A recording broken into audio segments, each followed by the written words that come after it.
Welcome back in, everybody, to a Tuesday edition of Burks 365 here on JAKIB Sports. 2 days after the Philadelphia Eagles claimed their second Super Bowl championship in franchise history. I'll say that again. The Eagles are Super Bowl champions, everybody. Enjoy it, all right? Enjoy it as a fan of this football team. A lot of fun stuff planned. You got the parade on Friday, and then we're moving full steam ahead right into the offseason. In fact, John, it comes fast and furious because – we worked on the season so late in. Most other teams, John, they've been talking about this stuff for a month already. Their talk shows are already getting boring. Me and you are at have a little bit of an advantage, less time, but we got plenty of stuff to get into in a short period of time. Yeah, you're going through that in excuse me, Super Bowl 52, and really even when you lose it, Super Bowl 57. Yeah, those short off seasons make it really difficult from the perspective. And that's why it's so hard to go back to back and, what Kansas City was trying to do. So I think people, it's an old adage. I'm going to bring up wrestling again. Some people like that. Some people hate it. You never crap on the opponent in wrestling, which is predetermined.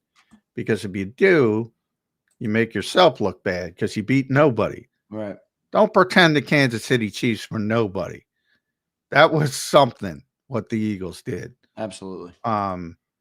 And they dominated a team on the verge of being a dynasty. Really was a dynasty.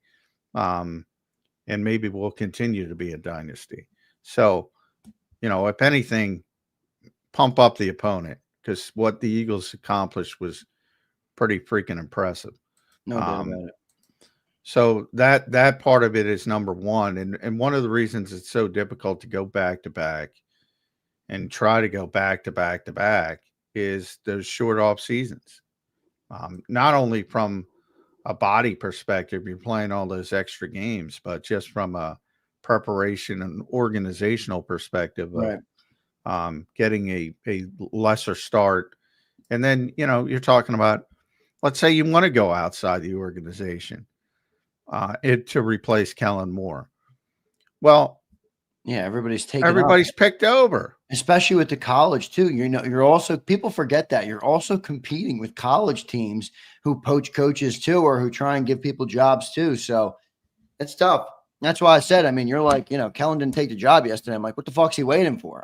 Both of these teams. If I'm the Saints, I'm like, let's go, bro. We got to start building our offseason around our new head coach. And if you're the Eagles, you're like, get the fuck out of here. I got a coordinator to hire. Yeah. Well, no, because of the celebration, it's not, I wouldn't be too concerned about it. And I think the Eagles are going to go in-house. So I don't think it's that crazy of a scenario where, and even if what everybody wants and, Frank Reich, Nick's just going to make a phone call. So, I don't think there's any urgency from that standpoint. Yeah, but what all right, let me give you a scenario. This is where I don't agree with you. Kellen Moore leaves. He says, Doug Nussmeier, I want you to be my offensive coordinator. Clint Hurt, I want you to be my defensive coordinator. Thank you very much. And maybe one of the other lesser guys as well. I'll give you a the defensive coordinator, I think hurts more than anything if he goes that route. But the Eagles probably know already if that's going to be the case. So, they have more information than I do, than certainly anybody else does. So, yeah, right. Kellen Moore's probably made it very, very clear to them if he wants to hire somebody off the staff or he doesn't. And, Kellen might, because Nick is very focused on keeping his own guys, and he says, before the Super Bowl, he said, this is the Philadelphia Eagles staff. I'm not letting anybody go. Now, there's some guys you can't block. Like, you go back to when Gannon left for Arizona, he hired Nick Rollis, who Nick didn't want to lose, but he had to let him go because he got a coordinator job. So the same thing might happen here. But I do get the sense that Kellen probably He doesn't have a long relationship again with a bunch of guys here, and as long as they give him Doug, and they might have to give him Doug Nussmeier anyway, because again, if he's the offensive coordinator, there's nothing you can do. But I don't think he's taken a ton of guys from this staff. Good stuff there, Johnny Mac. John, let's keep rolling here. I do want to get into these free agents. All right, we're going to get into them. I'm going to give John our notable free agents, and then there's also a couple players who are extension eligible. I'll talk to John about those in just a second here on Birds 365. One note, all right, one note before I get there that I want to tell people, John, and I'll just get your quick reaction on it because it is pretty remarkable, and I don't think it tells the full story, but it's worth sharing with the people of Birds 365 and of JAKIB Nation. The list of head coaches with a 700 career win percentage and a Super Bowl championship is 3 names: Vince Lombardi, John Madden, and now Nick Sirianni. Now, Nick Sirianni's career is not done. He could lose. He could have 4 straight bad seasons and no longer have a 700. Yeah, Nick should retire, man. Right. But I'm just saying, as it stands right now, it's time to put some respect on Nick Sirianni's name. Johnny Mac, to his credit, has been saying this for a while with how much winning he's done as the coach here. That's a pretty damn good freaking list to be on, Johnny Mac. I don't care if it could change. It's good to be there right now. Anytime you're mentioned with Vince Lombardi, which is, by the way, the name of the trophy the Eagles just got, and John Madden, that's good company. Yeah. Wow. Fire. Yeah. Yeah. I'm always interested because there are a lot of people who wanted Nick fired. God, don't blame us for that. The owner was thinking about it a year ago. Don't give me that shit. Well, I know I can blame you. I can blame you guys. I'll blame fucking both of you. Why can't I blame both of you? All right, as long as you blame, I ripped Jeffrey Lurie for thinking about it. I ripped the fans. You can rip us, but rip the owner too. Yeah, I do it all the time. I rip the owner. When he does stupid shit. I ripped him when he scapegoated Brian Johnson. I ripped him when he scapegoated Mike Rowe. I have no problem ripping Jeffrey. I actually enjoy it at times, but I'll rip all the fans. One thing, but I'll rip myself as well from this perspective because I say it all the time and I know it. Hypocrites don't care about hypocrisy. And it always amazes me how people can turn on a dime and pretend they didn't say something or do something, or it always amazes me. But yeah, it's crazy to consider firing Nick. It was crazy last year. I said, you know the story. I tell the story all the time. When I was going down to Tampa for the playoff game, right? I thought everybody was insane. I'm like, what are you talking about? And then when I was coming back, I was like, well, yeah. Now, not because I thought he deserved to be fired, but you understood the optics. Yeah. And I had just heard, because of the press box in Tampa, some of the Eagles executives were sitting right behind us. And I heard one of them, pretty high level executive, say, "This is fucking embarrassing." When you hear stuff like that, because it is such a public facing league, that outside pressure, despite the Eagles' claim that it doesn't, it gets inside, and then it moves things in a direction that it probably shouldn't move. So, yeah, I thought it was crazy to think about firing him last year. I certainly think it's crazy to not let him do what he wants this year. Yeah, the Eagles got lucky with this coach, but and that they deserve credit. They hired him, and he wasn't on the radar. So yeah, and I also think, I mean, look, I understand that you want to rip people or you want to rip the owner and us, but if you think about it, just like you said at the start of the show, just because they won it doesn't mean that some of the stuff that happened wasn't fair to criticize in the moment. Oh, you can criticize shit. Nick Sirianni did some goofy shit that invited a lot of criticism. I criticize everybody all the time. I criticize people after the Super Bowl. But that's what I'm saying. Yeah. Again, all right, then if you believe that, fine. Then don't shit on people for constructive criticism. Again, the hypocrisy part of it bothers me. I have no problem. There's a bunch of stuff you can criticize Nick Sirianni for in the moment. He's a human being. He makes mistakes all the time. But the wider perspective, the wider lens, you say, well, who's going to be the next coach? Are you going to be better? Probably not. Right.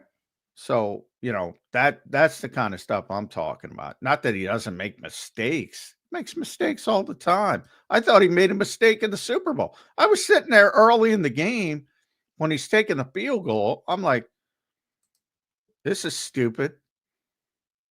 Doesn't matter when it turns into a 40-6 game. But if that ended up being a close game, when it was a 4th and 3, whatever it was, and I'm like, you're going to, at the time I was thinking you're going to need touchdowns to win this game, which is crazy in hindsight. But I think everybody was in that perspective, and they settled up and took a field goal. I didn't like that decision at all in the moment. Didn't matter because they blew them out. But yeah, I have no problem with people. Criticize them all you want, but then on the hindsight, you can't say, don't criticize so-and-so. Don't criticize so-and-so when they make mistakes. But again, I know hypocrites don't. I'm not talking about you. The hypocrites in general don't care about hypocrisy. I like that. That's a good line. Hypocrites don't like hypocrisy. I like it. No, they don't care. They don't care. Yeah. Hypocrites don't care that they're right. Yeah. About their own hypocrisy. Exactly. All right, John, let's get into these free agents. All right. I'm looking at, we have more than this, but I'm looking at 4 notables. All right. Josh Sweat, edge. Zack Baun, linebacker. Mekhi Becton, offensive line. Milton Williams, defensive tackle. Those are my 4 notables. But there's more. I get it. We'll talk about a couple of them, but those are the 4 notables. And then you have 2 extension candidates. You got Cam Jurgens and you got Nakobe Dean. All right. We'll start with the free agents, and we'll start with Josh Sweat. All right. And I want you to give me your take on what the Eagles might do or what you think they might do, and then whether you believe he will or will not be back. And that can you don't have to give it a definitive answer. Obviously, we don't know. But Josh Sweat, where are you on Josh Sweat? Yeah, I don't think Josh is going to be back. We hired Drew Rosenhaus and Ryan Mather for a reason. He knows this is his last chance to cash in at probably 28, last chance to get that big time contract. Played, made splash plays in the Super Bowl, which helps. I think he's going to get a lot of money. And I just think that's one where the Eagles already kind of showed what they thought last year by, essentially saying, all right, which one of you is going to agree to our terms and we'll bring you back, Josh Sweat or Hassan Reddick. And Josh Sweat quickly agreed. They brought him back, but he had to take a pay cut. And now he's outplayed the contract. And the Eagles, are they really going to go in for 4 years? And, edge rusher, top edge rusher money. I think of all the players most likely to leave, Josh leads the list. Good stuff there, Johnny Mac. John, what I'm also going to ask you to do with this is, if you're going to predict that they're going to be gone, or at least that's your general feeling at the moment, I want you to give me what you think a good contingency plan would be. So if you lose Josh Sweat, all right, you're going to have Jalix Hunt and Nolan Smith and I guess Bryce Huff under contract. What's the contingency there? Do you look to add an edge? Do you look to draft an edge? Do you think maybe they believe they can get something out of Bryce Huff? I don't think so, but what's the contingency? Well, Howie already said he's stubborn. They're bringing Bryce Huff back, so that's number 1. Yeah. They didn't even dress him for the freaking Super Bowl, man. I think he's gone. I mean, he flat out said, I can pull up the quote. I mean, when he told you guys that a week ago? Yeah. I mean, he was adamant. And part of it is he can't trade him. I mean, let's be honest. Yeah, he's untradeable. Yep. So, you saw what he did with James Bradbury. He's not just cutting him. And he's not going to be able to trade him. So you almost have to. And if they can, the problem is Vic doesn't seem to like him as a player. I know Vic doesn't like him at all. And you can say that Howie Roseman, and then Vic does what he wants. But he'll be back, but they need to add more. They certainly can't count on him. And you're drafting 32nd. The home run obviously would be Myles Garrett, but we'll see if that's realistic or not. But they're going to add probably multiple bodies because Brandon Graham's probably going to retire. Yeah, yep. And if you lose Josh Sweat, so they're going to need to add multiple bodies. But you do have very young players in Nolan Smith and Alex Hunt. Nolan Smith, I think, has now proved that he's entrenched. Even though he didn't have the best Super Bowl, it's interesting. The two guys who carried him, like I said, Jalen Carter, Nolan Smith down the stretch, really didn't have their best games in the Super Bowl. But Milton and Josh stepped up. Morrow stepped up. He had a great game. Alex Hunt had a great game. So they have some. They're gonna. How he builds this team. They're gonna add multiple bodies at edge rusher, probably a draft pick and a veteran. You think that 32 overall pick could be an edge? I have a feeling it's going to be offensive lineman. Well, I have a feeling they're going to trade out. Oh, really? Yeah, I mean, 32. It depends on 32. Depends on how the board falls because it's valuable to other people. Like the Lamar Jackson trade, exactly. You get the fifth year option, right? So if you have that type of situation, Howie will take advantage of it. Right. It can oddly be a valuable first round pick, 32. Yeah, and it was very valuable when they won the Super Bowl. Probably not going to be as valuable this time, but you never know. If one of those quarterbacks is sort of a bridge pick and somebody wants that fifth-year option, you can really take advantage of it.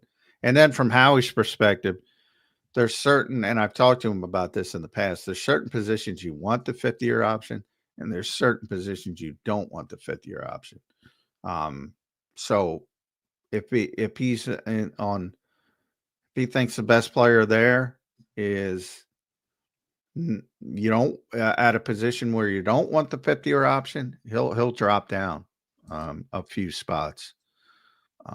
So it's always interesting when he's at the bottom of the first round like that. Right. So we'll see what they do there. Josh Sweat, we think both of us, I agree with you. I think he's going to be gone as well. Zack Baun, John. Zack Baun is my white whale. All right. I'm doing whatever it takes to bring back Zack Baun because I truly believe you have all the other core pieces of the defense locked down, with the exception of a linebacker. And Zack Baun is that guy. If you look in the secondary, obviously you got Quinion and Cooper. If you look at the safeties, CJ's under contract, and I think Reed's already coming back. If you look at the defensive line, you got Nolan Smith and Jalen Carter. And really, even Moro Ojomo made some plays this year. So a couple of those guys. You got everything locked up. You got nothing at linebacker. And the Nakobe Dean injury is a little nerve-wracking. Zack Baun is my white whale. What do you say about Zack Baun? Yeah, he's going to be back. Howie's going to pay him. And I think it's a two-way street in the fact that, Zack Baun realizes, A, this is the team that gave him the opportunity. B, Vic Fangio is a big part of it.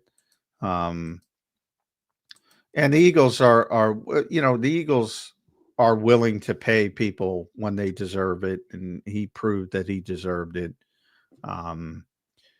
And Howie's already essentially admitted on Kelsey's show that he got to sign him. So he's going to be back. I wouldn't lose any sleep over Zack Baun. The only thing I think that could mess that up is if somebody comes in, you know how the desperate teams get, Johnny Mac. There's desperate teams in this league, the bad teams who are willing to pay a premium to get people to come. Jaguar, somebody like that, and they're just like, "Here's." I don't think it's even going to get. Here's $22 million. Come on down. I don't know. I don't even think it's going to get to actual free agency for Zack Baun. I think. Can you do it before with him? Yeah. Yeah. Okay, I didn't know. I thought once you got to this point, you now have to wait. I didn't know. No. You can sign anybody when you want before free agency starts if you can get it done. But I don't even think he'll hit actual free agency. That would be my guess. All right, interesting stuff there. So we think Zack Baun will be back. I agree with Johnny Mac there. I told you guys he's my white whale. I'll do whatever it takes to bring him back. Mekhi Becton, John, interesting one here because the Eagles have really been really good at turnover on the offensive line. And if you're pinching numbers, if you got extensions coming up, you want to bring back Zack Baun. I think there's a question there with Mekhi Becton, as good as he has been. How do you see it playing out with Mekhi Becton? Yeah, Mekhi to me is interesting from the perspective that there's a lot of things that will affect his value. One of them is a knee problem that seems to be pretty consistent. And, does that lower the number? If it lowers the number, it helps the Eagles try to keep it together. But it also, the Eagles probably have those same concerns if other people have those concerns. So it works both ways. So he might be the toughest decision of all. And to me, it'll depend on, is somebody out there willing to pay Mekhi Becton to be a left tackle again? And if that's the case, he's probably going to leave, because that means he's getting big time money. You think about what Andre Dillard got to go to Tennessee a couple of years ago. It's just not tenable to play. But the other thing I look at, John, is I look at the changes the Eagles have had on the O-line. They replaced Sayamalu perfectly. Jason Kelsey's a Hall of Fame center. They replaced him perfectly. I think the Eagles believe in their process and the offensive line, and obviously Jeff Stoutland. I feel like they feel lenience there because they know, or they feel comfortable with, if they do lose them, they'll be able to replace them. Well, and I think they will, but you're going to have to play differently. I think Mekhi Becton is one of the underrated reasons of just how dominant they were in the running game. You can put in Tyler Steen and still be successful, but all these runs, put them on. You can put all the highlights, all these long Barkley runs. Right. So many of them are kick out blocks by Mekhi Becton. Yeah, he's just an absolute monster. And there's never been a guard that size. Nobody's ever tried it before. So yeah, I agree with you. The organization's comfortable with the Stoutland, his ability to develop, and the plan has always been Tyler Steen to take over that position. And that's probably the way they'll go, but they're going to look different without that big body in the middle. And when I say big body, they're all big bodies, but Mekhi blocks out the sun. So final take, you think he's back?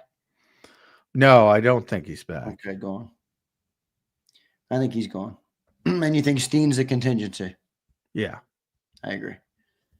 Steen's a contingency, and I wouldn't be surprised. I told you guys already. I have a feeling the Eagles are going to go offensive line and with that round 1 pick, or maybe they trade.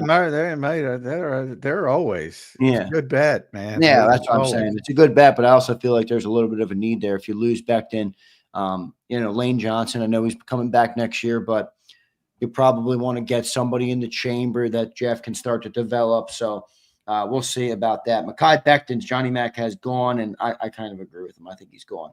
All right, Milton Williams, Johnny Mac. This is an interesting one.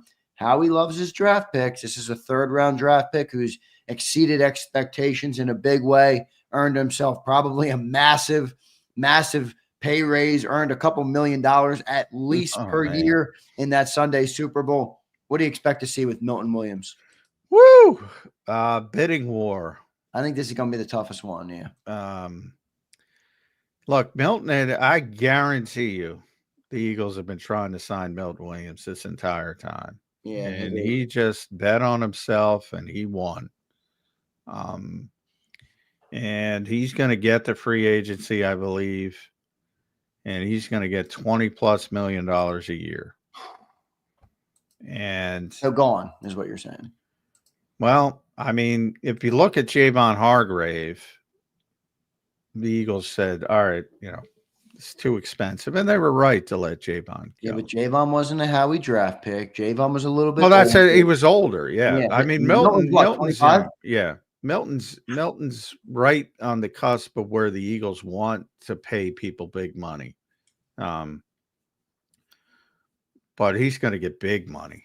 He's going to get big money. But I'm telling you, man, I don't know. The one thing I think there is that's another feather in the Howie cap, man. I think he's going to be like, I want this guy. I drafted he's the third round pick on him, and he's turned out to be a really good player. I think I don't know. It's going to be a tough one. Yeah, I if it gets up to 23, 24, no way, right? 25. Too many extensions coming up in the future. Yeah, and there's going to be some desperate teams. Minnesota, for one, they have no interior defensive line. That's one of the weakest parts of their team. I would expect, and they have a shitload of cap money. I would expect them to go heavily after a player like Milton Williams. Milton's interesting too. He might be the quietest player on the Eagles. The other day he's at a table by himself, and I get along with Milton because I went to his youth football camp here in South Jersey. So that's right. I think he likes me because I show up to that stuff, and he's so quiet, in a just a loud locker room, and I don't know. It's a Texas guy, maybe wants to go back to Texas. I don't know. There's always different things, but he's a hell of a football player. Yeah. He's going to make a lot of money. And I think he's still ascending. I think he's still on his way up. Yeah, he was, I believe he was PFF's top graded Eagle in the Super Bowl. Yeah, he was. But you see, and John, this is what pisses me the fuck off about PFF. Because I'm not a hater. Like some people hate PFF. I think it's a solid resource. How did they had Josh Sweat ranked like so low in PFF in the Super Bowl? How? Oh, did they? I don't know. Consistency, play the play. Yeah, but people were DMing me. He should have been the Super Bowl MVP for fuck's sake. And that PFF all they care about is fucking sacks. What about the other plays? I mean, I didn't really see him as a liability out there, but my guess is I don't know, but I didn't even look at him yet. But I'll look at him now that you're bringing it up. My guess is he had a bad tackling day. My guess is, I don't know, if he dropped in coverage, probably was bad at that. Yeah, right. The whole thing could have brought it down a little bit. All right, well, Milton Williams is 25. You think he's coming back? If I forced you to pick? No. No? If you forced me to pick, I'd say no. Ugh. But yeah, Josh should not. I'm looking at it. I agree with you, and Josh should have not gotten a grade that low. So I'll agree with that. But, boy, Jalen Carter. See, I knew that. Jalen Carter did not play well. I didn't even look at these until right now. And that was my first thought when I rewatched the game. I go, yeah, fucking the best player on the field didn't even play well, and they destroyed them. And he got a terrible grade. That's probably the worst grade he's ever gotten.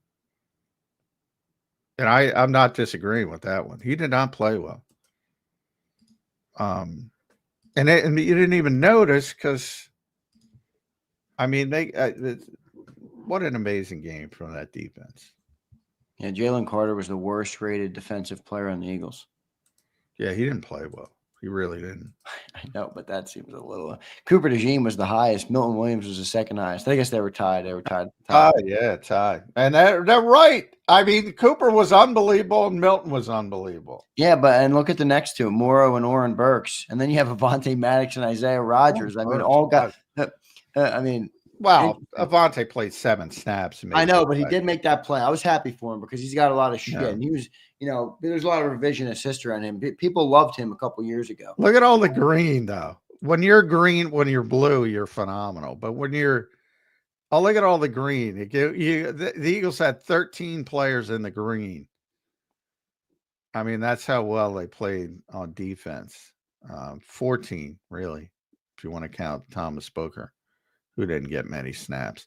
But the only guy I told you, and yeah, Nolan didn't play as well. Reed, I didn't notice being that bad. And Carter, I did notice, did not have a good game. Josh is too low. I'll agree with you there. Yeah, Josh, too good All right, as a so wait, passer. if Milton Williams is gone, John, what's the contingency there? Is it elevate more of a Jomo and maybe take another late round pick or what? Yeah, you know, it's a very deep defensive tackle draft. It is. And it's the room has some depth too. So you talk about 32, there's another. They're going to go defensive front or offensive line if they're sticking, you know, they may move up, may move down, whatever. But yeah, they're gonna build the way they always do, and they got to add bodies on the defensive front. When you lose a player, if you do lose a player like Milton Williams, yeah, you have to add. And hopefully Moro Ojomo. A lot of it depends on Moro as well. If they think Moro Ojomo's got a chance to take that next step, it makes it a lot easier. He did play very well in the Super Bowl. Yeah. He's been pretty good all year, honestly. Better than I thought he was going to be. I think he was a 7th rounder, wasn't he, 2 years ago? Yeah, Out of Texas. 7th round pick. Yeah. Yeah, so you know, you look at guys like Moro Ojomo and Jalix Hunt, they have upside. Jalix Hunt, I think, is going to be really good, man. He tortured Joe Thuney in that game. Joe Thuney couldn't block him for shit. Not only in speed either, John. There was one play. He bulled Joe Thuney. He bulled him. Took his left arm up, put it up into his shoulder pads, and bullied the fuck out of him. And Patrick Mahomes had to scramble out of there to get away. Well, they had 30 fucking total pressures. Well, I'm just saying, you didn't. All right, you have 30 pressures. You think they come from Jalen Carter and Nolan Smith and Josh Sweat? You got Jalix Hunt out there bullying Joe Thuney. Well, I wouldn't get too excited about it. I'm excited about it. Well, that Joe's not a left tackle. Part of the, I don't give a shit. Well, you should. Playing safety like 3 years ago, John. Yeah, but you know, that's my point. You can't get caught up in one game. If the guy's playing left tackle out of necessity, he's a left guard. You know, if you go against the fucking Werfs of the world and the Darasols of the world, you know, you're getting fucking stoned. Yeah, but that's not a good comp because what do you mean it's not a good comp? Every player is not that good, John. When you take the best defensive lineman, though, Chris Jones was a nothing burger in the Super Bowl because our offensive line is great. Does that mean he's a bad player? No, but the point is, if you do hit that matchup and you're expecting the same type of production against a left guard, you're going to be disappointed. That's what I'm saying. You got to take the whole piece of the pie. It's like when people play Lane Johnson, they go, well, he did this, he did this, he did this, and then he goes up against Lane Johnson. All right, you're fucking done. You're cooked. You're locked down. It's like he's playing a left guard. Okay. All right. So you're telling me that. All right. Take the Super Bowl out. Look at the whole body of work. Do you think Jalix Hunt had a good rookie year for a developmental player they took in the third round? I think he's got a lot of upside. I agree. It's not just the Super Bowl prediction. Well, you're just going off about a play against a left guard. The Super Bowl because it was a good play. Am I not allowed to acknowledge a good play? Because it's only one game versus one player, and you can't. No, it was a good play. Yeah, but that's not what you were saying. It was a good play. You're going on and on and on about what he's going to be a great player because of this one fucking play. I'm saying that you're right. Jalix Hunt deserves no credit for playing great in a Super Bowl. I didn't fucking say that. You're making it out to be like he's going to be fucking next.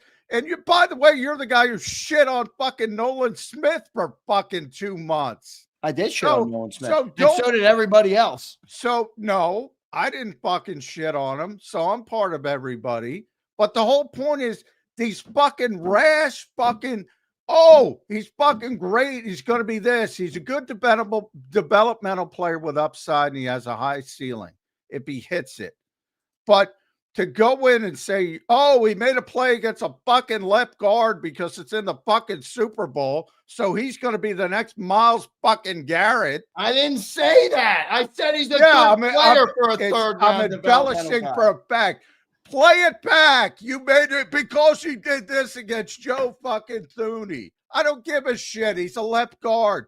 Do it against Werfs. Do it against Darasol. Yeah, but nobody does it against those guys. Yeah, exactly. Then I'll pay fucking attention. The best left tackles in this league. That doesn't make sense, though. What do you mean it doesn't make sense? If You're nobody crowning does- him. If You're nobody crowning does, I did him. not crown him. I gave him credit for a good play and said he has good upside as a guy who was taken to be a developmental player. Nobody expected. Play John, it back. John, That's not nobody what you expected said. Jalen That's Hunt. what I said. Come He's on. got a high fucking ceiling. We agree. Okay, You're then good. making We it out agree. to be more than it is. We agree. I thought the play in the suit. I'm giving him more credit for the Super Bowl play than you are. That's where we differ. Yeah, you're giving it like the play where fucking who got knocked to the next level? Fucking Nolan Smith got shipped, and everybody, oh look, Nolan Smith got shipped. You know, it's funny. Somebody was putting up Rob Gronkowski highlights this morning. I was watching. It was great. It was great. It was a great video clip. Rob just leveled Terrell Suggs on a chip, just lit him up. And Terrell Suggs was mic'd up. He said, "Who was that? Who was that?" And his teammate said 87, Rob Gronkowski. He was like, all right. And he's trying to get him back the rest of the game. To put this bullshit one play stuff. Terrell Suggs is in the fucking Hall of Fame. Rob Gronkowski is in the Hall of Fame. I say that for a reason. Terrell Suggs, Hall of Fame edge rusher. Everybody gets fucking lit up in this league. I know. The Jordan Mailata played with Jared Verse. I don't give a fuck if Jared Verse got him off balance for one fucking play. Did Jalen Hunt have a good rookie year or not? He did. We agree. We're fighting over. I'm giving credit for the Super Bowl. You don't think it matters that much. I think it matters. He had 5 pressures in the Super Bowl. He had a great Super Bowl. I said one play. One fucking play. He had a good Super Bowl. He didn't play that much in his rookie year, but he showed that he's got good upside and he's got a chance to be a really good player. But he didn't play a lot. He didn't play the first whatever until Brandon got hurt. Brandon got hurt on November 24th. He didn't even play until November 24th. He showed he's got good upside. He's got a good ceiling. Most rookie third rounders don't play that much in their early rookie year. No, there's nothing wrong. I didn't say. I'm saying he did. You said he had a good rookie year. He didn't even play till November 24th. Well, in the sample size, though, he was good in his. He showed he's got really good potential in that is how I would describe it. You know, I was joking, John, with the people one time. That was a fun little debate there, a fun little conversation. I was joking with the people one time. I'm like, you know, if you talk to J-Mac off the air and you get him going on something, he'll hit you with 8, 9, 10 F-bombs in about a 30-word span. I got a little piece of that. I got Shane Steichen on people. You do. I think you learned from Shane, or maybe Shane learned from you. I'm not sure. Yeah, Shane does that. Yeah, I should have led with the Mailata play because fucking people were making when you get lit up, everybody makes a big deal out of it. Everybody gets lit up at some point in their career. Well, everybody. Yeah. Well, yeah, there's no doubt about that. I like Jalen Hunt. All right, that's all. That's all I'll end with. I think he's going to be. Ed Kratz likes Jalen Hunt. He's got him in the Hall of Fame too. Ed Kratz does. Yeah. Eddie K, what do you say? I love it. We got to get Ed Kratz on soon. All right, John. So we hit the big 4 free agents. Any of the other ones that really jump out for you? You know, there's one that's an unexpected one that's jumping out to me right now. It's Orin Burks, because I think there's a little bit of instability there with Nakobe Dean. He's coming off. That's going to be a tough injury to get back from. You got Jeremiah Trotter Jr. coming up. If you're talking about paying Zack Baun a bunch of money, like, I don't know, what's Howie thinking at the linebacker? I think Orin Burks could be a guy they might want to bring back, even if they probably get him on a good deal. But any other free agents that stick out to you other than the big 4? Yeah, Orin Burks, man. What a great story. It's like 1, 2, 3, 4, 5. We're talking 6 games. Now, week 17 against Dallas didn't matter, but he played great. Week 18 against the Giants obviously didn't matter, but he played great. The only game he didn't play well in was Green Bay in the wild card game. He was, and I remember thinking, oh shit, here we go. They persevered, and then he played well against the Rams. He played great against the Commanders, and he was phenomenal in the Super Bowl. I mean, Who saw that coming? I know. And Andy picked on him to high heavens in the last Super Bowl when he was with the 49ers, and he came in for We're all Drake sitting Greenlaw. there. We're sitting there at dinner saying he's going to put Orin Burks in a blender, Andy Reid. Yeah. He couldn't do anything. Yeah, I mean, he's a great third linebacker, great special teams player. Yeah, and that Nakobe injury is big. So, I mean, I know you were talking about extensions. Nakobe's not getting an extension. I agree. I think that. Well, we're good. Let's get there. Actually, I mean, you have to. Yeah. I on my sheet I put down. I think they're going to let Nakobe play out his contract. You have to. I mean, it's one of the nasty parts of the industry, but it's just the reality of it. I mean, you got to see if he comes back. That's a very serious injury.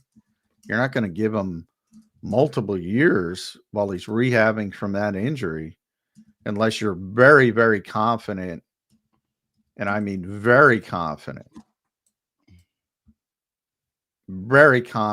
in your medical staff and all that kind of stuff. So I don't see it happening. And there's no guarantee he's going to be back week 1. In fact, I'd be stunned if he's going to be back week 1. Now, you also have Jeremiah Trotter Jr., so I think that would be the plan. Yeah. to plug in Trotter. But man, if you can get him on another 1-year deal, but he played well enough to where I think somebody's got to give him 2 years. So I think Orin? Are you talking about Orin still? Yeah. So I think it's going to be difficult to keep him. Yeah. All right, John. You already said Nakobe Dean. You don't think I agree. I think they let him play out his deal, especially with that injury. Really unfortunate for Nakobe Dean, who was playing so well. Finally kind of had his coming out party this year, which stinks. But Cam Jurgens, I think it's a no-brainer he gets extended. What do you say? Yeah, certainly they will target him for an extension. And that's one of those things with very similar this year to Milton. To be honest, I'm sure they're going to try to go down the route they typically go down and try to get a cost-effective deal. And if he wants to bet on himself, he can bet on himself. But center's not a position where people get Milton Williams type of money. So I'm pretty sure they'll be able to get something done with Cam Jurgens. And yeah, that's pretty good transition from Jason Kelce to Cam Jurgens. And, you know, he didn't play great in Super Bowl, but he was fighting through the back injury. He didn't play great because of that back injury, but he's a good player. I think everybody saw enough of Cam Jurgens. Yeah, I did. To understand he's a good player. I suppose you have to have a little bit of concern with back injuries because they can be crazy at times and pop up and be relentless over the years if it goes in a difficult direction. So I put a little bit into that, and as far as you have to see where the back is. But if it's just a normal back injury, he's going to get over, then yeah, 100% they're going to get something done with him. Good stuff there, Johnny Mac. John, we hit all the things I wanted to talk about. We're in the last 10 minutes of the show. When you're having fun, the time flies. I thought we had a good high energy show today. We'll work some guests back into this week. A lot of travel, a lot of things going on in the last week. And we appreciate all of our great viewers for sticking with us, being here all year long, all week long, all season long. Thanks all you guys. You guys we really had a great year on Birds 365. So thank you all so much. Our best year viewership wise, which wasn't sure if that was going to happen. You know, we had some changes. Obviously, I took over the hosting this year. So big thanks to all of our great people who have been here for a long time, and any of the new people that we've added this year. We appreciate all you guys. John, I do want to say, and I don't know, maybe you can bring me back to earth on this, or at least try. I think the future looks really bright for this team, man. I think this team is young. I think they are looking at, obviously, things have to go your way. I understand injuries. I understand all sorts of things can happen in any given football season, but I think this team has a chance to have a real golden era of a lot of winning in the next couple of years with the way they're set up right now, the way their contracts are set up, the way their age is set up. I feel really good about where the Eagles are, and I would say that Super Bowl might have been the start rather than the end. Is that an over-exaggeration? What say you? Well, I thought it already started really back in 2022. I think we're already in it. as observers, not as we in. Right. You have been saying that this is a Yeah. special period in Eagles history. Yep. Yeah, I think this is not the start. I think that you're in it. You're in the you might be in the eye of the hurricane. Yeah. If you yeah, it's been going on for a while for people that haven't noticed. The only outlier, the weird outlier, I think people get bogged down at losing 6 of 7 last year. Man, they were 10-1 last year. I mean, this is an unbelievable run of success. And that being the little blemish that I think hides it to certain people. But this has been a really good team for a really long time. As you mentioned, very young, set up for the long term. Best GM in the business, perhaps. Manipulates rosters better than anybody. Quarterback who still has room to grow on top of the success he's already had. Yep. Young, 26. Best offensive line in the game. One of the best defensive fronts in the game. Best defensive coordinator in the game. Yeah, I mean, the floor for this team is the playoffs, and the ceiling is making deep runs in the playoffs. The problem with that is the expectations, and that's a real thing. And when things don't go well, you know how this town can get. So it's not easy. Yeah. In this league, never is.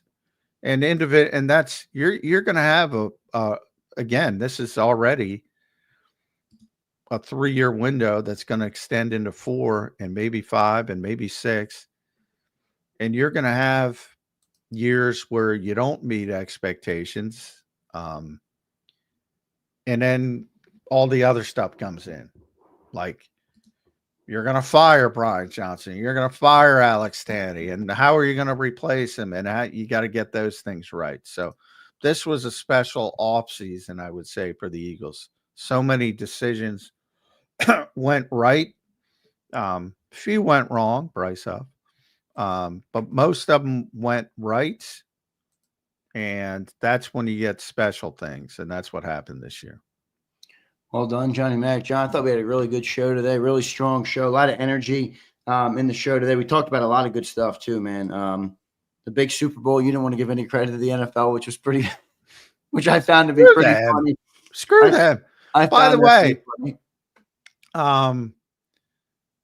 I was trying. I might have deleted it. Damn, I wanted to bring that up. But the ratings, boy, the convoluted bullshit they got for that record.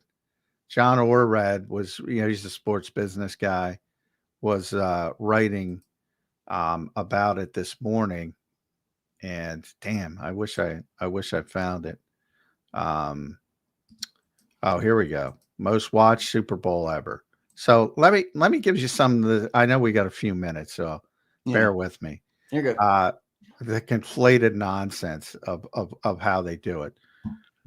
So the initial figures released by Fox late Monday were fast nationals from Nielsen, along with internal online metrics.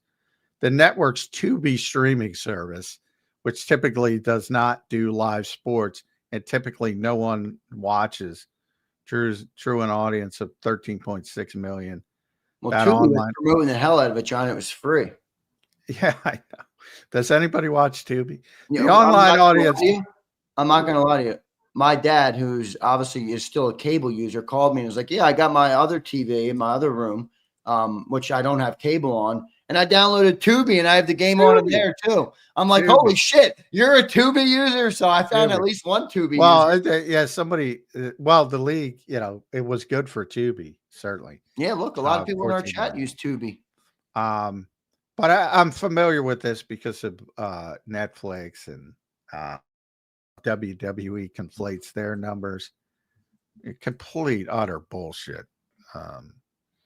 But anyway, yeah, don't give the league credit. I'm giving the league some credit. I thought the Super Bowl was a great spectacle. I really did. Thought it was excellent. And when you get that internal online metrics, hey, we're gonna make shit up. You might as well fucking. I'm not saying that. I'm not saying that it makes some shit up. You might be right about that. Fox internal metrics. Yeah. You might as well put in a glaring a neon light. Hey, we're about to make shit up. Right. Yeah. Oh, good. All right, John Max, get to a couple of our super chats, then we'll get the hell out of here today. Brian, and by the way, the only real quick, because Eagles fans will get mad at me. It was a blowout. So typically you have a long history of when games are blown out, people tend to tap out. Yep. That's just the nature of it. Dude, I got a text at halftime. I'm going to bed. I'm not staying up. Yeah. That's just the nature of it. And that happened in this game. It happens in every game. But they're not going to tell you the truth of that. Yeah, good stuff there. Let's get to a couple of our super chats. Great show today. We recapped Kellen Moore. I saw a couple people asking about Kellen. Yeah, he hasn't announced it yet. John said he's as good as gone, so we'll see what all happens. Jeffrey said he's gone. Yeah, take it from the Eagles owner. Take it from the owner. And John thinks it's going to be Patullo, or at least that's his gut feeling right now. Maybe some more information behind that as well. Brian Fleming says, I played both. Tackles get put on islands. There's different techniques for hand placements on bull rushes. It's not a good comp. Thuney's still a cuck. Yeah, all pro left guard. I'm sure you can handle it. Yeah, go inside. Go in a phone booth, Brian, and try to deal with Joe Thuney. The guy's playing left tackle because he has to, because they've been a disaster at left tackle. Yeah, boy, I can't stand when fans go down that route. That's one of the best fucking players in football, playing out of position because he has to. And this fucking moron's calling him a cuck. Jesus Christ. Brian, you just got bullied by J-Mac, my friend. Jesus. Philly Don checks in. Thank you, Flem. Thank you, Philly Don. John, which free agency will take less money to stay here? If I had to guess, it'd be Becton, but I don't think anyone else is taking a pay cut. There's always. I think Cam will take less money for an extension. I think. Yeah, but you know how he is with them. He's so damn good at them. People take less money, but how he makes it feel like they're not almost. Yeah, but they are. I know. But Landon, you got Landon early, and then he's going. You got AJ early. You got AJ early. You got he'll get a bunch of people. But as far as the guys Milton's taken. He went this far not to take less money. He could have had less money a year ago. Josh. I think what happened last year when they made him take less money, I think that that's in the back of his mind. So he's unlikely to take less money. Mekhi is very emotional. It's interesting because he's the biggest guy on the field, maybe the strongest guy on the field. And he's very, sensitive and emotional, and he's so happy. And man, he was crying when they won the NFC East. He was like, because he went through a lot of shit with the crappy organization with the Jets. So yeah, he'd be the guy probably that would take less money. But again, if somebody wants to pay him left tackle money, I don't know what you can do. And that's a big if, because he's got what might be a degenerative knee condition. And that will affect teams, willingness to go for a ton of years and a lot of money. Johnny Mac, good stuff, man. Any other super chats? Yep, I got one more. Matt, we hit on this earlier, but I will read it for you, brother. Who would you like to see as Kellen's replacement? I wouldn't like to see Patullo, but that's who it's probably going to be. Everybody wants Frank Reich. I don't want Frank Reich. I just think I don't think it'd be a bad thing. But I would encourage people, not that there's anything wrong with Frank Reich, but think about why you want Frank Reich. I mean, nobody knows that much about Kevin Patullo that hasn't, met him inside the organization. He's not a high profile guy. So the assumption is he can't do it. I'll say Nick trusts him implicitly. He deserves the benefit of the doubt, in my estimation. And if that's the way he wants to go, he should be able to go that way. However, he's also the associate head coach. And if Nick wants him to stay in that role, maybe he goes in a different direction. I feel like Nick is a loyal guy. I feel like he's not going to want. I mean, if he likes Patullo so much, and Kevin, I think you're right, clearly showed an interest in elevating his career and going to that next level, which obviously most young coaches and most guys like that do want to do. Make more money, you can improve your career, all those things, like everybody wants to do in life.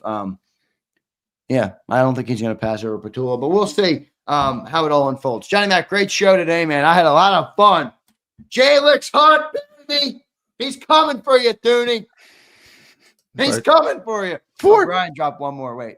I was defending J-Mac's point. Guard and tackle are way different. You can't blame Thuney for getting bull rushed out of position. I stand by the cuck comment. Well, yeah, they're very different positions. The guy's a 4-time fucking all-pro. Sorry I went hard on you, Brian, but I mean, Brian can handle it. He's one of our he can handle it. I mean, people are just nuts with this stuff, man. The guy's a 4-time fucking all-pro. He's playing out of position. You should be giving him credit. There's a lot of guys who'd say, "Oh, I ain't doing that." I wasn't trying to rip Thuney. All I was saying is that JAKIB Hunt made a damn good play, and it wasn't all speed. He's an undersized guy who's known for being fast. So I noticed that he had a moment of sheer power, baby. Sheer power. It's not, but it's not sheer power. That's what I'm trying to. If you put Joe Thuney in a weight room next to JAKIB Hunt, no shit. Yeah, that's what I'm saying. Same thing with Jared Verse and Jordan Mailata. It's the same fucking thing. Yeah, right. There's if leverage. You get the big, strong guy off balance, yeah, you can make him look like that. But the other guy's far more powerful. That's all I'm trying to say. Yeah, I get it. I like Jay. I think JAKIB Hunt's going to be good. So we'll see how it all plays out. Johnny Mac, great show today, man. Your final thoughts on this Tuesday edition. Eagles are Super Bowl champions. I think we've already basically turned the page. That's what I was telling people all in the lead up to the Super Bowl. Enjoy this moment, because when you get to the top of the mountain, I've had this problem my whole life. You get there and you're like, well, what the fuck? Where the fuck do I go now? And that's kind of, I think, the feeling that at least. Yeah, 90% of the people on my flights yesterday were Eagles fans, so I had to deal with that nonsense. But that's another conversation. But yeah, all of them are talking about next year's Super Bowl, and I mean, the expectations with this team are now in the stratosphere. It's like everybody expects it every year now, and it's a good place to be, and you want to be that team, but it's also really difficult. And I hope Jeffrey Lurie learned from it last time. Let it play out a little bit. There's going to be some good years, some down, and right. As long as you're in the dance, that was Andy Reid's whole philosophy. And then you're in a position to make a run. That's the goal. The stars can't align every year, but when they do, you can do some special shit, as Sirianni said. And that's what they did this year. Yep. Johnny Mac, great stuff, man. We appreciate you. It's been a really great season. All the people appreciate you. And we'll talk to you tomorrow, brother, on Birds 365. Well done today. All right. Thanks, everybody. I'm tired, so sorry for the grumpiness. That's all right. We had some good energy today for a tired show. Go get some rest, brother. Great job this year. You deserve some rest. You've earned it. Well done, Johnny Mac. All right. Thanks, everybody.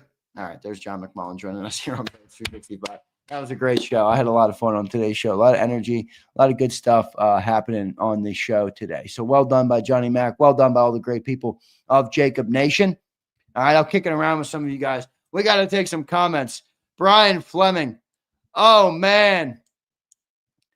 A body bag, Fleming. J-Mac put you in a body bag. Yesterday, John and I were both on about 2.5 hours of sleep, all right? So John got back, and he got back at 2 a.m., and I said to him before the show, I'm like, John, I'm getting you. We need some energy on today's show. Not enough energy on the Monday show. We need some energy on today's show, and we got it. All right, we got it. John didn't like me giving JAKIB Hunt the credit too early, which was funny, but great stuff. I thought it was great. I thought it was a great conversation. I had him fired up, Philly Don. He was fired up today.